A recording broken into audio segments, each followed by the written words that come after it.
Hier, j'ai fait une vidéo sur potentiel diastasis qu'on pouvait avoir, comment repérer si on respirait bien ou si on avait un diastasis. Et il y a une abonnée qui m'a dit, moi je suis ronde et du coup, avec le ventre, j'arrive pas à forcément sentir ce truc-là. Je me suis dit, bah t'es bien une grosse merde Marine, pas du tout penser à tous les corps alors que c'est mon job. Donc je m'excuse vraiment du plus profond de mon cœur. Je vais vous faire un TikTok entier, plusieurs points à regarder. Ça va servir en fait à toutes parce que finalement, peut-être que le truc de toucher juste au-dessus du nombril, ça vous a pas vraiment aidé. Donc, on va creuser.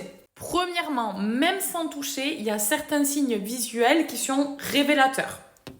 Quand tu te redresses du lit ou d'une chaise, si tu vois que ton ventre, il forme une sorte de cône ou de pointe quand tu te redresses, souvent un signe de diastasis. Pour ça, n'hésitez pas peut-être à vous filmer, ça peut vous donner un meilleur visu. Il y a des sensations corporelles qui sont typiques d'un diastasis. Attention, c'est pas parce que vous en avez une ou deux que ça veut forcément dire que vous en avez. Je vous rappelle que vous devez aller voir un professionnel, c'est ça. Si vous avez des difficultés à vous tenir droite longtemps, un ventre qu'on dit souple, mais qui reste quand même gonflé toute la journée, sensation de vide ou de creux au centre, des douleurs lombaires, je vous rappelle qu'il n'y a rien de grave ni d'irréversible, juste que vous adaptiez vos entraînements, donc pas de crunch, pas de gainage frontal, vous priorisez respiration hypopressive, la posture et le renforcement du transverse en douceur. Et vous allez voir c'est ça. Les filles, et ce soir pour justement le renforcement de votre transverse.